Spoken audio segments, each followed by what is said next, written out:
चरण में है एकदम। और आज की क्लास कल की आपातकाल के दौरान अनुच्छेद हेडिंग बनाएगा अनुच्छेद 353, है ना। तो फ्राइडे तक में मुझसे आपको और आपको मुझसे मुक्ति मिल जाएगी, ठीक है। चलिए तो आइए चलते हैं आगे की तरफ। कल हमने बात कर लिया था कि अब तक राष्ट्रीय आपातकाल की घोषणा कितनी बार की गई है ना। अब एक अनुच्छेद हेडिंग बनाएगा अनुच्छेद 353। 353 353 अनुच्छेद 353 कहता है राष्ट्रीय आपातकाल के दौरान, राष्ट्रीय आपातकाल के दौरान, आपातकाल के दौरान संघ सूची से, संघ सूची से बाहर के विषय पर, बाहर के विषय पर पुस्तक में लिखें राज्य सूची, बाहर का विषय तो राज्य सूची है, राज्य सूची पर विधि बना सकेगा, विधि संसद बना सकेगा, संसद बना सकेगा। तो एक भ्रम दूर हो गया कि अनुच्छेद 352 हमने पढ़ा, 353 नहीं पढ़ा था। तो 353 में क्या है? अनुच्छेद 354। अब हम बात करेंगे अनुच्छेद 354 की बात करेंगे, 354 की बात, अनुच्छेद 354 की बात करें, ठीक है, ठीक है भैया। तो अनुच्छेद 354 कहता क्या है? तो कहता है राष्ट्रीय आपातकाल के दौरान, राष्ट्रीय आपातकाल के दौरान, काल के दौरान राज्यों की वित्तीय व्यवस्था में परिवर्तन, राज्यों की वित्तीय व्यवस्था में परिवर्तन, व्यवस्था में परिवर्तन राष्ट्रपति कर सकेगा, कर सकेगा। यानी यदि राष्ट्रपति को महसूस हुआ कि किसी वित्तीय व्यवस्था में कटौती करनी है या उस वित्तीय व्यवस्था पर रोक लगानी है, तो क्या करेगा भाई? उस वित्तीय व्यवस्था पर रोक लगा देगा या परिवर्तन कर देगा। या किसी आवश्यकता की पूर्ति करनी है तो उसके लिए भी उस आवश्यकता की पूर्ति भी कर देगा। अनुच्छेद 355, अनुच्छेद 355, अनुच्छेद 355 क्लियर है भाई? चलिएगा। तो राष्ट्रीय आपातकाल के दौरान, राष्ट्रीय आपातकाल के दौरान, काल के दौरान संघ का कर्तव्य होगा कि, संघ का कर्तव्य होगा कि, कर्तव्य होगा कि राज्यों का संरक्षण करे, वह देखभाल करे, देखभाल करे। अर्थात, अर्थात आपातकाल की स्थिति में, आपातकाल की स्थिति में, स्थिति में एकीकृत, एकीकृत शासन व्यवस्था, शासन व्यवस्था प्रभावी होगा, एकीकृत शासन व्यवस्था प्रभावी होगा। यानी हमने कहा कि अगर हम ऐसे दिखते हैं कि 28 राज्य संघ शासित राज्य दिखते हैं, लेकिन अगर हम पर विपत्ति आई तो हम एक है, हम पर अगर विपत्ति आई तो हम एक है, ये बात कह दी जाती है, ठीक है भैया। अनुच्छेद 355 हो गया। अब हम हेडिंग बनाएंगे संवैधानिक तंत्र की विफलता, संवैधानिक तंत्र की विफलता, विफलता या राजकीय आपातकाल, या राजकीय आपातकाल, राजकीय आपातकाल या राष्ट्रपति शासन, राष्ट्रपति शासन, राजकीय आपातकाल या राष्ट्रपति शासन, संवैधानिक तंत्र की विफलता। अनुच्छेद की बात करेंगे तो इसका अनुच्छेद क्या हो जाएगा? तो 356, अनुच्छेद 356, इसके बारे में बात करेंगे। प्रीति कुमारी, सर याद नहीं होता, हो जाएगा, सब इकट्ठा कर लीजिए, अभी सब पढ़ लीजिए तो फिर याद करिएगा, हो जाएगा, ठीक है ना। प्रीति बेटा, जब हम लोग समझाते हैं कि डेली का डेली टीचर के साथ पढ़ना है, तो आप सोचते हो कि टीचर ने आज एक ही पेज पढ़ाया है, 2 ही पेज पढ़ाया है, तो कल कर लेंगे, फिर कल सोचते हैं कि 4 ही पेज हुआ, परसों कर लेंगे, फिर सोचते हैं 6 ही पेज हुआ, नरसों कर लेंगे, तो फिर ऐसे दिक्कत आ जाती है ना। ठीक है, अगर आपने पढ़ाई का ठाना है कि हमें पढ़ाई करनी है, तो आपकी 6 घंटे की क्लास चल रही है, तो 6 घंटे की क्लास के बाद आपको 2.5 घंटे का समय रिवीजन के लिए देना ही पड़ेगा, चाहे आप ससुराल संभालती हो, चाहे आपकी सेना में ड्यूटी हो और आप सीमा पे तैनात हो, चाहे आप अपने घर में बैठी हो। देखिए, ये अगर आप चाहती हैं कि हमारी सरकारी नौकरी लगे, तो बेटा इतना पढ़ाई के लिए आपको समय निकालना पड़ेगा, चाहे आप ऐसी भी परिस्थिति में हो। मैं मान लिया आप ससुराल में हैं, क्या आपने सोना कम कर दिया? क्या आप आराम कम करती हैं? नींद कम लेती हैं? नहीं ना, सब प्रॉपर टाइम पे चल रहा होगा। मैं कह रहा हूं कि आप अगर 8 घंटे सो रहे हो तो सोने में कटौती कर दीजिए, 5.5 घंटा सोइए, 2.5 घंटे का समय निकल के आ गया। मैं कह रहा हूं हफ्ते भर मत सोइए, हफ्ते भर 5.5 घंटा मत सोइए, हफ्ते भर में एक आध दिन, जैसे संडे आता है वैसे एक आध दिन लंबा नींद भी ले सकती हैं, रिलैक्स भी होना चाहिए बॉडी को भी और माइंड को भी, है ना।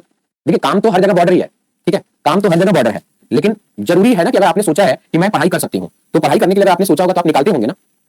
नहीं, 12-13 घंटे की क्लास तो नहीं चलती है, 12-13 घंटे की एक वीडियो की क्लास तो नहीं चलती है। अब आप अपना यूट्यूब का दुनिया भर का क्लास लेकर के चलेंगे तो मुझे नहीं पता, लेकिन आपको सच में 12-13 घंटे की क्लास नहीं चलती बेटा। चलिए, तो झूठ तो आप लोग इतना बोल देते हो कि पूछो मत, मतलब फेंक देते हो कि लपेटता है सामने वाला। चलिए भैया देखते हैं, यदि राष्ट्रपति को, यदि राष्ट्रपति को, राष्ट्रपति को स्वयं से, स्वयं से, यदि राष्ट्रपति को स्वयं से या यदि राष्ट्रपति को स्वयं से या राज्यपाल के माध्यम से, राज्यपाल के माध्यम से माध्यम से माध्यम से यह समाधान हो जाए कि, यह समाधान हो जाए कि,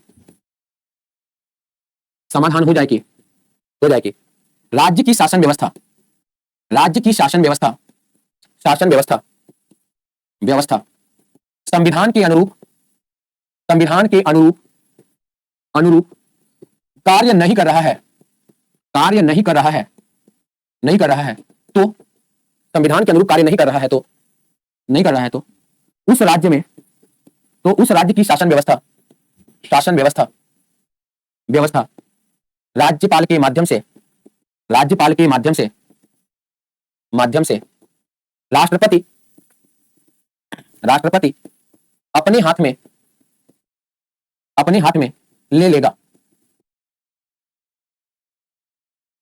ले लेगा। क्लियर है भाई? देखिए भाई, यहां पे क्या होता है, बहुत मसला है यहाँ, ससुराल, बच्चा, नौकरी, उसके बावजूद तैयारी कर रहे हैं हम लोग। आप देखिए मां से बड़ा तो कोई दुनिया में योद्धा नहीं है ना। बाकी अगर आपने तैयारी का सोचा है या तैयारी का आपने अपने लिए समय निकाला है, तो कहीं ना कहीं कंप्रोमाइज करना पड़ेगा। ठीक है, देखिए जो सफलता है ना वो आपसे त्याग मांगता है, और आप क्या चाहते हो कि मेरा सारा काम भी हो जाए और नौकरी भी लग जाए, तो कैसे हो पाएगा? पढ़ाई एक तपस्या है, नौकरी पाना उसका प्रतिफल है।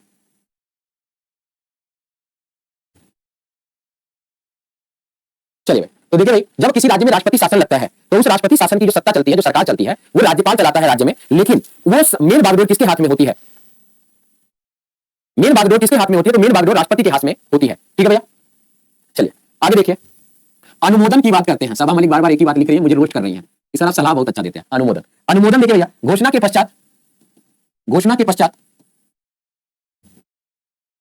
घोषणा के पश्चात 2 माह के भीतर, 2 माह के भीतर भीतर साधारण बहुमत से, साधारण बहुमत से, बहुमत से दोनों सदनों का, दोनों सदनों का अनुमोदन, अनुमोदन प्राप्त करना, अनुमोदन प्राप्त करना अनिवार्य। घोषणा के पश्चात 2 माह के भीतर साधारण बहुमत से दोनों सदनों का अनुमोदन प्राप्त करना अनिवार्य। क्लियर है भाई? कौन से बहुमत से अनुमोदन यहां पे प्राप्त करेंगे? साधारण बहुमत से अनुमोदन प्राप्त करेंगे।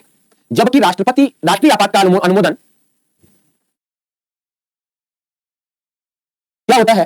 प्राप्त करना अनिवार्य है। मान लीजिए कि यदि लोकसभा, यदि लोकसभा सत्र में नहीं हो, सत्र में नहीं हो तो सत्र में आते ही, सत्र में आते ही, सत्र में भी नहीं हो सकता है, विघटित भी हो सकता है, तो सत्र में आते ही 1 माह के भीतर, 1 माह के भीतर अनुमोदन प्राप्त करना होगा, अनुमोदन प्राप्त करना होगा। ठीक, 1 माह के भीतर अनुमोदन प्राप्त करना होगा। हेडिंग लगाइएगा अवधि, हेडिंग बनाइएगा अवधि, अवधि, अवधि लिखिएगा 6 माह से, माह से अधिकतम, अधिकतम 3 वर्ष तक, 6 माह से अधिकतम 3 वर्ष तक। क्लियर भाई? 3 वर्ष तक। अब देखिए अपवाद है, अपवाद है। पंजाब राज्य, पंजाब राज्य 5 वर्ष तक, पंजाब राज्य में 5 वर्ष तक रहता है, तो अधिकतम 5 वर्ष तक रहता है। सर बीएससी सीजीएल 4 के नोट से हो जाएगा, बीपीएससी एडीओ का भी नोट्स बनाना पड़ेगा। देखो मेरे हिसाब से तो आप अगर एडीओ का नोट्स बनाते तो सीजीएल 4 हो जाता, लेकिन सीजीएल 4 का भी नोट्स एडीओ से कम नहीं है, थोड़ा बहुत अंतर होगा, 19-20 का केवल फर्क है, बस इतना सा फर्क है, क्योंकि वो भी ग्रेजुएट लेवल है और ये भी ग्रेजुएट लेवल है, तो ग्रेजुएट लेवल में मैं बहुत अंतर नहीं करता हूं, बहुत डिफरेंट नहीं डालता। ठीक है भाई? हाँ, ये थोड़ा सा बीपीएससी था तो इसमें कहानियां ज्यादा आ जाती हैं, क्योंकि कुछ चीजें ऐसी होती है जो नोट्स में भी हो और दिमाग में भी हो, वो बीपीएससी चाहता है आपसे। ठीक है, चलिए देखिए, जिनके पास नोट्स है तो मैंने पहले भी कहा कि आप अपना नोट्स लेकर मेरी क्लास में बैठा करिए और अपने नोट्स को मैच कराया करिए। अगर मुझसे कोई चीज छूट रही है तो उसे कमेंट में मुझसे पूछ लीजिए, और अगर मुझसे कोई चीज ज्यादा हो जा रहा है तो अपनी कॉपी में नोट कर लीजिए। ये मैंने बोला होगा कई बार आपकी क्लास में। ठीक है, दूसरी चीज, कोई बच्चा ये जानना चाहता है कि गुरुजी अगर आपसे हम संविधान पढ़ें तो हम कौन कौन सी परीक्षा उससे दे सकते हैं, तो दुनिया की कोई भी परीक्षा आप दे सकते हैं। बीपीएससी प्री दे सकते हैं, यूपीएससी प्री का 60% दे सकते हैं, बीपीएससी कंप्लीट देंगे, बाकी नीचे का कोई भी एग्जाम होगा कंप्लीट देंगे। बस मेरा ये कहना है कि भाई मैं तो अपनी तरफ से बता दिया, लेकिन आपको अपनी तरफ से मेरी बातों पे ट्रस्ट नहीं करना है। आपको क्या करना है, कोई भी परीक्षा अगर आप देना चाहें, तो जैसे कि बीपीएससी प्री देना चाहते हैं तो आप बीपीएससी प्री का प्रीवियस ईयर क्वेश्चन सॉल्व करिए अपने से। आप सीजीएल 4 देना चाहते हैं तो एसएससी, बिहार एसएससी की जितनी परीक्षा में प्रश्न आए हैं उनको सॉल्व करिए। अगर आपका सॉल्व हो रहा है तो इसका मतलब है कि आपका नोट्स कामयाब है, बस हो गया, बाकी कुछ भी नहीं है। ठीक है, चलिए आगे आते हैं। अवधि के बाद देखिए भैया, एक शर्त लिखिएगा, राष्ट्रपति शासन को निम्न दो शर्तों में से किसी एक शर्त पर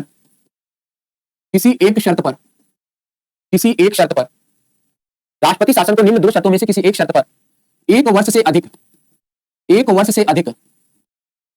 बढ़ाया जा सकेगा। देखिए पहली शर्त क्या होती है उस पर यदि हम बात करें तो पहली शर्त है कि यदि निर्वाचन आयोग उस राज्य में चुनाव कराने से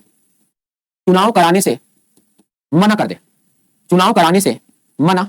दे। जैसे मणिपुर चल रहा है, मणिपुर में राष्ट्रपति शासन कब से लगा हुआ है, 1 साल से ज्यादा भी हो गया, लेकिन वहां पे चुनाव कराने की स्थिति नहीं बन पा रही, इसलिए राष्ट्रपति शासन जो है वो बढ़ता चला जा रहा है। क्लियर है? या दूसरा, संपूर्ण भारत या किसी क्षेत्र में राष्ट्रपति शासन राष्ट्रीय आपातकाल लागू हो। देखिए जब देश विपत्ति में होगा तो हम चुनाव नहीं कराएंगे वहां का, या वहां की सरकार नहीं चुनेंगे, पहले हम विपत्ति का क्या करेंगे, सामना करेंगे। क्लियर है भाई? चलिए आगे देखिएगा प्रभाव क्या पड़ेगा, उस पर यदि हम बात करें कि प्रभाव क्या पड़ता है। ठीक है भाई? तो यदि हम प्रभाव पे बात करते हैं कि प्रभाव क्या पड़ता है, तो पहला प्रभाव तो यह पड़ेगा राष्ट्रपति शासन लगते ही कि विधानसभा निलंबित होगा। ठीक भैया? तो जो राष्ट्रपति शासन जिस राज्य में लगेगा वहां की विधानसभा क्या हो जाती है, सस्पेंड रहती है, भंग नहीं होती। ये बात ध्यान रखिएगा, ये बात विकल्प गलती करवा लेता है कि भंग नहीं होती है। ठीक? तो विधानसभा भंग नहीं होगा, सस्पेंड रहेगा। ठीक है? आगे देखिएगा दूसरा, मंत्री परिषद भंग हो जाएगा।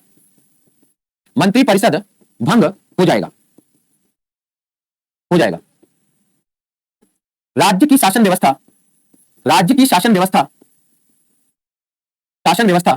राज्यपाल के माध्यम से राष्ट्रपति के पास होगा।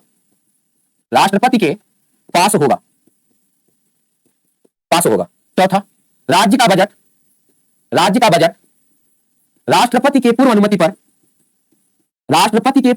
पर लोकसभा में प्रस्तुत होगा। भाई जिस राज्य में राष्ट्रपति शासन लगा हो तो वहां का बजट तो आना ही चाहिए। भाई वहां की जनता को कोई गलती थोड़ी है, तो वहां तो जनता तो काम करेगी ही। क्लियर है भाई? छाप लिया? चलिए इतना कर लीजिए।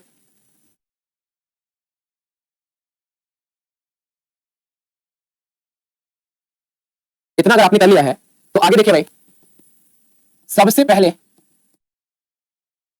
राष्ट्रपति शासन पंजाब में लगा था, 1951 में लगा। सबसे पहले राष्ट्रपति शासन 1951 में लगा। सबसे अधिक बार राष्ट्रपति शासन मणिपुर में लगा, 11 बार। लिखिएगा, उत्तर प्रदेश 10 बार, बिहार 8 बार। क्लियर है भाई? चलिए, सबसे अधिक दिनों तक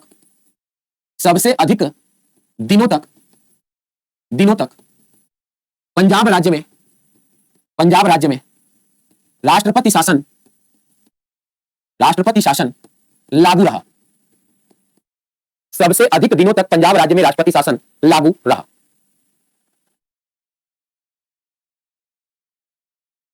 ठीक है भाई?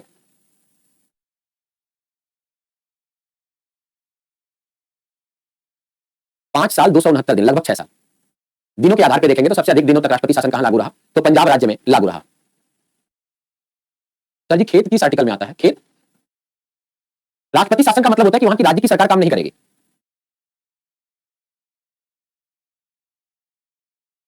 क्लियर है भाई? चलिए अब नोट करके एक इंपॉर्टेंट बात लिखिएगा। राष्ट्रपति शासन की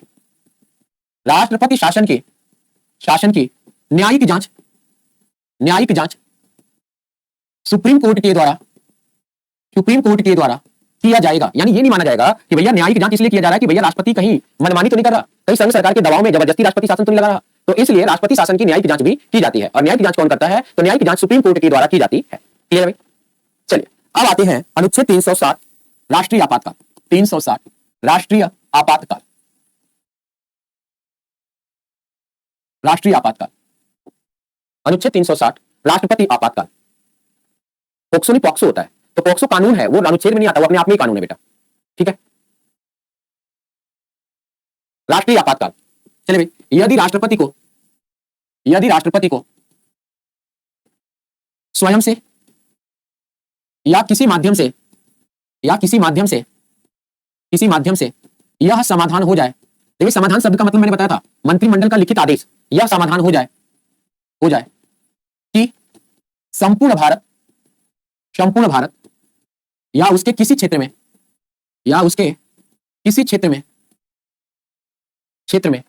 वित्तीय संकट उत्पन्न होने वाला है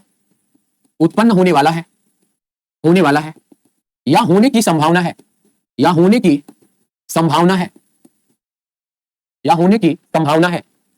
तो वित्तीय संकट उत्पन्न होने वाला है या होने की संभावना है तो संपूर्ण भारत या किसी क्षेत्र में राष्ट्रपति वित्तीय आपातकाल की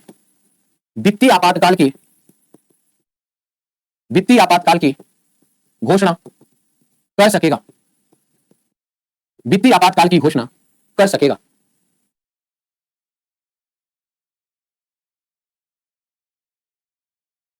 अच्छा, दोबारा पढ़ा रहा हूं? नहीं, पढ़ा सही रहा हूं, मामला गड़बड़ कर दिया हूं, है ना, मामला गड़बड़ कर दिया हूं। वित्तीय लिखना था, यहां पढ़ाया वित्तीय ही है। दिमाग में भी सब वित्तीय का काम ही चल रहा है, पूरी थ्योरी भी वित्तीय की ही लिखी हुई है, लेकिन वहां पे वित्तीय नहीं है। संकट उत्पन्न होने की संभावना है, उत्पन्न होने वाला है या होने की संभावना है। ठीक है भैया, चलिए आगे आते हैं। अगर हम यहां पे बात करें अनुमोदन की, इसका अनुमोदन कैसे लिया जाता है, तो इसका अनुमोदन लिया जाएगा राष्ट्रपति शासन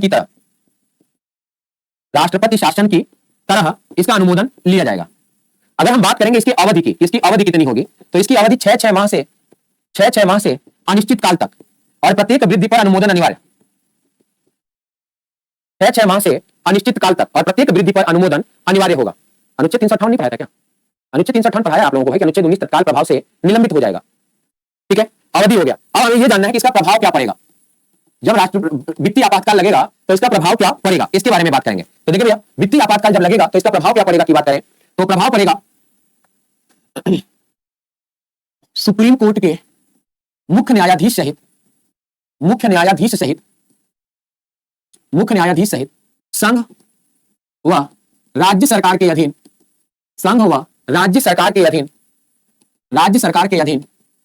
कार्य कर रहे कर्मचारियों के वेतन भत्ते में कटौती। दूसरा, कर्मचारियों के वेतन भत्तों में कटौती। ठीक है भाई, अब देखिए पूछे कि क्या राज्यपाल राष्ट्रपति के भी वेतन भत्ते में कटौती की जाएगी, तो कहिएगा नहीं की जाएगी। आगे देखिएगा दूसरा, विधानसभा के द्वारा पारित धन विधेयक पर संसद का नियंत्रण होगा। भाई अब पैसे की कमी हो गई तो राज्य भी तो कंट्रोल करेगा, तो राज्य पे विश्वास नहीं है कि राज्य कंट्रोल करेगा, तो उसे संसद ही देखेगा कि धन विधेयक अनर्गल तो पास नहीं कर रहा, अनावश्यक धन विधेयक तो नहीं लेके आ जा रहा है, ये देखेगा। ठीक है भैया, नोट करके लिखिएगा। अब तक इस अनुच्छेद का प्रयोग एक बार भी नहीं किया गया है। अब तक इस अनुच्छेद का प्रयोग एक बार भी नहीं किया गया है। तीनों आपातकाल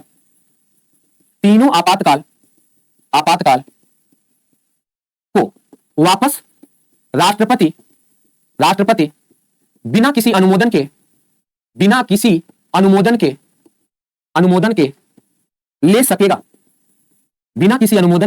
ले सकेगा।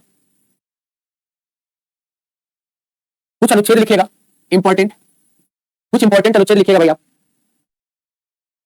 अनुच्छेद 361, अनुच्छेद 361, 3 अनुच्छेद केवल लिखाऊंगा। 361 ठीक है भैया। तो यहां पे कहेंगे राष्ट्रपति, राज्यपाल, राज्यपाल व राजदूत उच्चायुक्त को, उच्चायुक्त को, उच्चायुक्त को कार्यकाल के दौरान, कार्यकाल के दौरान, दौरान अदालती कार्यवाही से, अदालती कार्यवाही से, कार्यवाही से मुक्ति प्रदान करता है, मुक्ति प्रदान करता है। सिंपल सी बात कहें तो अनुच्छेद 14 का यहां पे क्या होता है, विस्तार हो जाता है। ठीक है, कौन से मामले में मुक्ति मिलेगी, तो कंडीशन आपको पता है, आपराधिक मामले में मुक्ति मिलती है। ठीक है भैया। अनुच्छेद 362, अनुच्छेद 362, ठीक है भैया। 26वां कॉन्स्टिट्यूशनल अमेंडमेंट एक्ट 1971-72 के द्वारा राजा व रियासतदारों के, राजा व रियासतदारों के, दारों के पेंशन आदि पर, आदि पर प्रतिबंध लगाया गया। पहले इसी अनुच्छेद के तहत उन्हें पेंशन आदि दिया जाता था, अब उन्हें दिया नहीं जा रहा, हटा दिया गया। तो अब 362 क्या हो गया, खाली हो गया। तो रियासतदारों का पेंशन किस अनुच्छेद में आता था, तो अनुच्छेद 362 में आता था। अनुच्छेद 365, 365, 365, अनुच्छेद 365 की यदि हम बात करें, ठीक है, तो यहां पे कहा गया कि यह, चलिए, यदि कोई राज्य, यदि कोई राज्य मंत्री परिषद के निर्देश का, मंत्री परिषद के निर्देशों का, निर्देशों का पालन, मंत्री परिषद के निर्देशों का पालन नहीं करता है, नहीं करता है, तो राष्ट्रपति, तो राष्ट्रपति उस राज्य में, उस राज्य में राष्ट्रपति शासन की घोषणा, राष्ट्रपति शासन की घोषणा, राष्ट्रपति शासन की घोषणा कर सकेगा। जैसे मान लीजिए भारत के प्रधानमंत्री जी ने एक बार घोषणा करी कि भाई सभी राज्यों में लॉकडाउन लगेगा, यानी कि कर्फ्यू लग जाएगा, जो जहां है वही रहेगा। केरल राज्य ने मानने से मना कर दिया था जब पहली बार जनता कर्फ्यू लगाने की बात 24 घंटे के लिए की गई थी। तो अगर केरल राज्य वो लंबा करता, यानी कि जो 24 मार्च को लॉकडाउन की घोषणा करी गई, अगर उस लॉकडाउन की घोषणा को नहीं मानता, तो फिर केरल राज्य में राष्ट्रपति शासन लगा करके लॉकडाउन लगाया जाता। देखिए जो इंपॉर्टेंट है वही पढ़ाएंगे ना, ठीक है। गुंजिता बेटा, पढ़ाने को तो पूरा आर्टिकल पढ़ना है, हमें पढ़ना भी चाहिए, जानना भी चाहिए, लेकिन परीक्षा की दृष्टि से अगर आप मेरा नोट्स बेहतर तरीके से एकदम तैयार कर लेते हैं तो बचा खुचा अनुच्छेद याद करने में आपको कोई समस्या नहीं आएगी, क्योंकि वो थोड़े ही बचेंगे। तो जब थोड़े बचेंगे तो उसमें कोई समस्या आएगी नहीं। दूसरा है, अगर मेरा पढ़ाया हुआ पूरा तैयार है तो आप ऑप्शन को एलिमिनेट कर देंगे, अपने आप हल हो जाएगा। ऑप्शन को एलिमिनेट कर दीजिए, हल हो जाएगा। तो 80% सवाल मेरे नोट्स से डायरेक्ट बन जाते होंगे, 5-10% सवाल को आप एलिमिनेट करेंगे, बन जाएगा, काम खत्म। ठीक है भैया, चलिए हेडिंग बनाइएगा, छोटा सा एक पेज केवल पढ़ाऊंगा। अनुच्छेद 370, अनुच्छेद, अनुच्छेद 370, 370। देखिए सबसे पहला लाइन तो ये लिखे, भारतीय संविधान का, भारतीय संविधान का, संविधान का अस्थायी प्रावधान, अस्थायी प्रावधान जो जम्मू कश्मीर को, जो जम्मू कश्मीर को, कश्मीर को स्वायत्तता, जो जम्मू कश्मीर को स्वायत्तता प्रदान करता था। सही रहेगा, है तो है नहीं, खत्म हो गया। क्लियर है भाई, 2 पेज बचा है, कम से कम अभी 10 पेज चाहिए था दीपक भारती भैया। चलिए अनुच्छेद 370, राजा हरि सिंह, राजा हरि सिंह और पंडित जवाहरलाल नेहरू, पंडित जवाहरलाल नेहरू के, नेहरू के समझौते का, समझौते का परिणाम था, समझौते का परिणाम था, पंडित जवाहरलाल नेहरू के समझौते, समझौते का परिणाम था। इसका प्रारूप, इसका प्रारूप एन गोपाल स्वामी अयंगर ने, अयंगर ने तैयार किया था, तैयार किया था। 31 अक्टूबर 2019 के बाद से, अनुच्छेद 370 के खंड ख व ग को पूर्णतः समाप्त कर दिया गया, पूर्णतः समाप्त कर दिया गया, समाप्त कर दिया गया। जो जम्मू कश्मीर को, जो जम्मू कश्मीर को स्वायत्तता प्रदान करता था, प्रदान करता अनुच्छेद 35A जम्मू कश्मीर पर विधि बनाने का अधिकार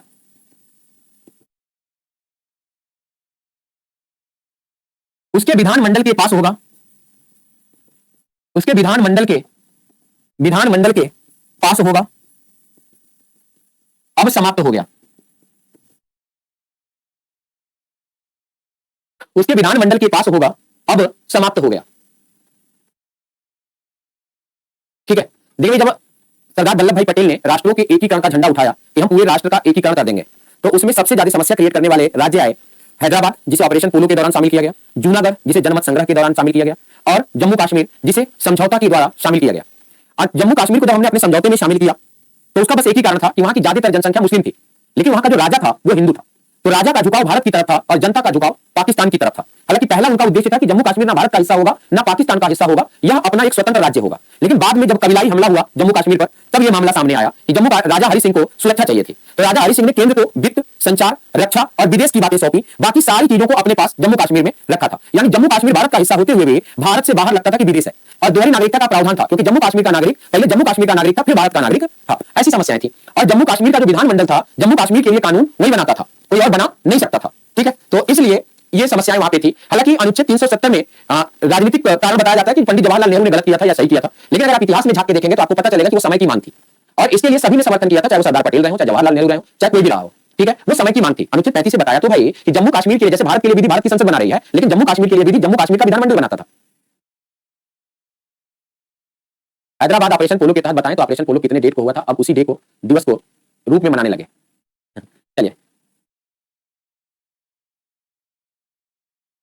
चलिए अच्छा ठीक है, तो अनुच्छेद 370 भी मेरी तरफ से फिनिश है। अब आज अनुच्छेद 371 की चर्चा करते हैं। अनुच्छेद 371 एक बड़ा सा है। चलिए, अनुच्छेद 371 बड़ा सा हो जाता है, तो अनुच्छेद 371 के बारे में बात करेंगे। क्या कह रहे हैं भाई? पहला लाइन, संविधान का अस्थायी प्रावधान था, यानी कि जम्मू कश्मीर जब भारत के समझौते में था तो 370 जो था स्थायी प्रावधान नहीं था, वो प्रावधान अस्थायी था कि कभी भी हम 370 हटा सकते हैं। क्लियर है? 370 राजा हरि सिंह और पंडित जवाहरलाल नेहरू के समझौते का परिणाम था, और इसका प्रारूप किसने तैयार किया था? तो एन गोपाल स्वामी अयंगर ने तैयार किया था। ठीक है भैया, और 31 अक्टूबर 2019 को खंड ख व ग को हटा दिया गया, यानी खंड क, जिसमें यह कहा गया कि जम्मू कश्मीर भारत का अभिन्न अंग है, वो आज भी है। तो अनुच्छेद 370 पूरा खाली नहीं है, केवल अनुच्छेद 370 के दो खंड ख और ग को हटाया गया है। 366 से 369 के बीच में आपके अनुच्छेद बचे कितने रहे हैं? 366 के बाद 365 मैंने पढ़ाई दिया है, 368 भी मैंने पढ़ाई दिया है, 368 में संविधान संशोधन वो मैंने पढ़ाई दिया आपको। क्लियर भाई? देखो मैं कह रहा हूं विधानसभा भंग नहीं होती है, विधानसभा सस्पेंड रहती है। जैसे राष्ट्रपति शासन हटेगा, विधानसभा का चुनाव नहीं होगा, बल्कि विधानसभा फिर से अपनी सरकार बना के चलने लगेगी अगर उसका कार्यकाल बचा है तो। ठीक है पाल भैया, चलिए आइए भाई अनुच्छेद 371 की बात करते हैं। ठीक है भैया, तो राज्यों के लिए विशेष प्रावधान, विशेष प्रावधान अनुच्छेद 371 की बात करेंगे। महाराष्ट्र के विदर्भ व मराठवाड़ा को विशेष क्षेत्र का दर्जा दिया गया, विशेष क्षेत्र का दर्जा दिया गया। गुजरात के सौराष्ट्र व कच्छ के रण को उल्टा तो नहीं लिख दिया भाई ना? कच्छ के रण को विशेष क्षेत्र का दर्जा दिया गया, विशेष क्षेत्र का दर्जा दिया गया। क्लियर भाई? अब यहां पे हेडिंग बनाइएगा अनुच्छेद 371 ए। अनुच्छेद 371 ए में आता है नागालैंड। अनुच्छेद 371 ए में क्या आता है भाई? तो अनुच्छेद 371 ए में नागालैंड आता है। नागाओं की धार्मिक और सामाजिक प्रथा, ठीक है, देखिए नागा जनजाति के लोगों की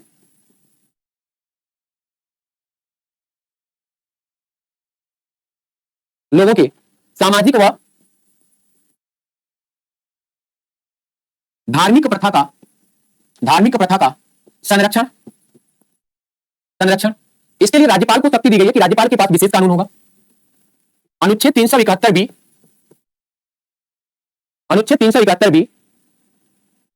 असम के लिए विशेष प्रावधान, असम के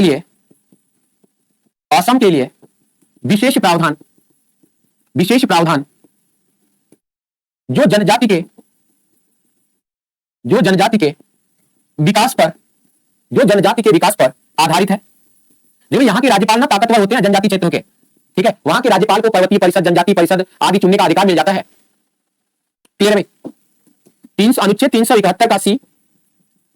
कभी कभी ना केवल मिलान करने के बाद आता है, किसका मिलान करिए? मणिपुर, मणिपुर, मणिपुर कैसे लिखूं? मणिपुर, अनुच्छेद 371 का सी, मणिपुर सही लिख रहा था यार। मणिपुर, मणिपुर के पहाड़ी क्षेत्रों के लिए, पहाड़ी क्षेत्रों के लिए, क्षेत्रों के लिए विशेष प्रावधान, विशेष प्रावधान, मणिपुर के पहाड़ी क्षेत्रों के लिए विशेष प्रावधान। अनुच्छेद 371 का डी, अनुच्छेद 371 का डी, आंध्र प्रदेश और तेलंगाना के लिए विशेष क्षेत्र का दर्जा। आंध्र प्रदेश व तेलंगाना को, 98वां संविधान संशोधन भी है, तेलंगाना को विशेष क्षेत्र का दर्जा, क्षेत्र का दर्जा। अनुच्छेद 371 का ई, ये भी इसी से संबंधित है शायद। अनुच्छेद 371 के यदि ई की बात करेंगे तो केंद्रीय विश्वविद्यालय की स्थापना आंध्र प्रदेश में, आंध्र प्रदेश में केंद्रीय विश्वविद्यालय की स्थापना,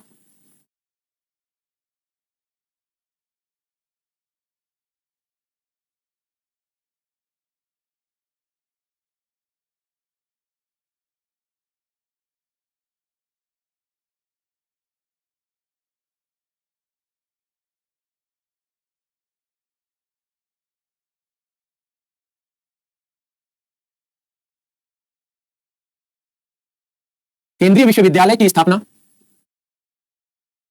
विश्वविद्यालय की स्थापना, केंद्रीय विश्वविद्यालय की स्थापना। 371 एफ हो जाएगा, 371 एफ।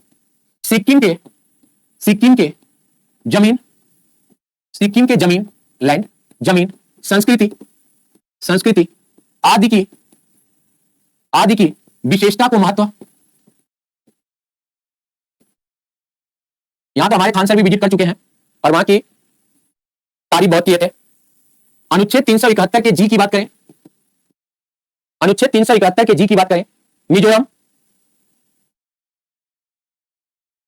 मिजोरम में, मिजोरम में जनजाति के लिए, जनजातीय क्षेत्रों के लिए विधि, राज्यपाल, राज्यपाल व विधानमंडल के द्वारा, विधानमंडल के द्वारा बनाया जाएगा, विधानमंडल के द्वारा बनाया जाएगा। 371 के जी के बाद 371 एच, अरुणाचल प्रदेश। अनुच्छेद 371 का एच, अरुणाचल प्रदेश को विशेष राज्य का दर्जा, अरुणाचल प्रदेश को विशेष राज्य का, विशेष राज्य का दर्जा, विशेष राज्य का दर्जा। अनुच्छेद 371 का ये चाहिए आई, अनुच्छेद 371 के आई में गोवा के लिए विशेष प्रावधान, एक लाइन और आ जाएगा, गोवा के लिए, गोवा के लिए विशेष प्रावधान, विशेष प्रावधान। अनुच्छेद 371 का जे, अनुच्छेद 371 के जे में कर्नाटक और हैदराबाद क्षेत्र के लिए विशेष प्रावधान।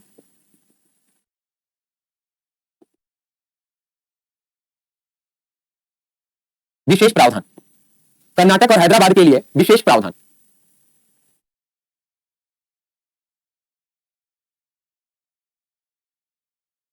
ठीक है भैया,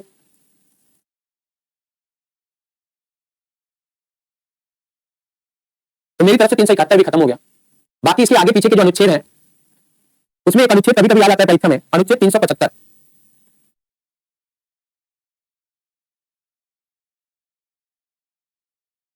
तो अनुच्छेद 375 क्या कहता है उसे लिख लीजिए, काम खत्म हो जाएगा। आखिरी अनुच्छेद का काम मेरी तरफ से खत्म। 375 ये कहता है कि न्यायालय, अधिकरण, अधिकरण सभी संविधान के, संविधान के अनुरूप, अनुरूप कार्य करेंगे, सभी संविधान के अनुरूप कार्य करेंगे।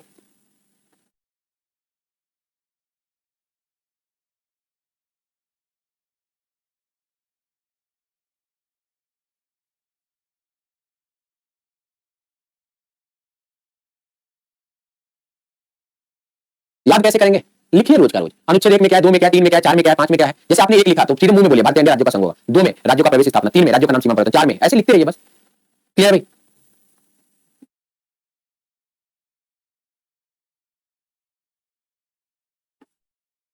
देखिए अनुच्छेद 392 टोनी भैया ना, वो ये केवल संक्रमणकालीन प्रावधान थे। ठीक है, संक्रमणकालीन प्रावधान का मतलब जैसे कि तुरंत आते ही हमने तो संविधान को लागू कर दिया, लेकिन तुरंत अस्तित्व में आ गया, तो पुरानी विधियां जो थी पहले से प्रभावी थी, वो क्या करती थी ना, हमारे संविधान को प्रभावित करती रहती थी, इफेक्ट डालती थी। तो उसके लिए राष्ट्रपति के निर्णय की बात करी गई है। मुझे पूरा पढ़ाना ही नहीं था, मैंने तो पहले भी कहा है सर जी, इसमें समझाने का कुछ नहीं है, केवल रटना है क्या। देखिए हेडिंग तो रखनी ही पड़ेगी, बाकी की चीजें तो आपने कहानी बनाई रखी है कि अगर आप कहते हैं कि नए राज्यों का प्रवेश और स्थापना, तो राज्यों का प्रवेश हमें संसद कराएगा, 2/3 बहुमत से, साधारण बहुमत से कराएगा, सिक्किम आया है, ये सारी कहानी आपको पढ़ाई गई है, इतना समझाया है। अब पूरी कहानी होने के बाद आप अगर ये पूछेंगे कि लंका में आग किसने लगाई, तो फिर ये तो गुनाह है ना। अब तो आप गलत बात कर रहे हो कि अब इतना पढ़ने के बाद 25 दिन मैंने आपको पढ़ाए हैं, लगभग 50 घंटे आपकी क्लास मैंने लिए घंटे के आधार पे, और 50 घंटे आप पढ़ने के बाद कह रहे हो गुरु बस रटना है। ये तो आपने मेरी पूरी बेइज्जती मार दी एक ही लाइन में यार, कि मेरी पूरी मेहनत पे आपने पानी फेर दिया। यानी आज आपने मुझे ये अफसोस करा दिया कि मैं गलत लोगों के साथ मेहनत कर रहा था।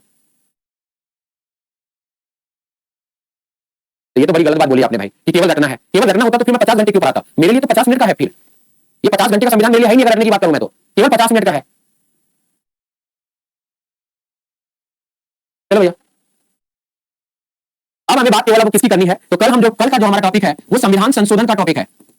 संविधान संशोधन, कल हम संविधान संशोधन व अनुसूची पर चर्चा करने वाले हैं। तो कल बृहस्पतिवार है, फिर इसके बाद हम बात करने वाले हैं संविधान के विकास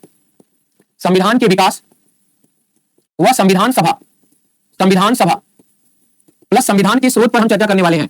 तो बस अंतिम हो जाएगा हमारी तरफ से। क्लियर है भाई।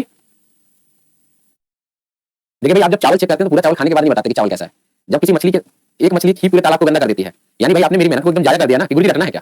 भाई क्यों रखना है भाई, क्वालिटी कहीं नहीं रखनी है। अगर आपने दिमाग से पढ़ा हो तो, अपने व्यवहारिक जीवन में कनेक्ट करके पढ़ा हो तो कहीं नहीं रखनी है। रखना केवल अनुच्छेद है, क्योंकि इतना तो आपको याद ही करना पड़ेगा कि किस क्रम पे कौन सा है। ये तो चाहे कहीं भी किसी से भी पढ़िए, आपको इतना तो पढ़ना ही पड़ेगा। अब मैं 370 में ऐसी कोई झलक नहीं डाल सकता जिससे कि आपको जम्मू कश्मीर दिखने लगे। ठीक है भैया, चलिए।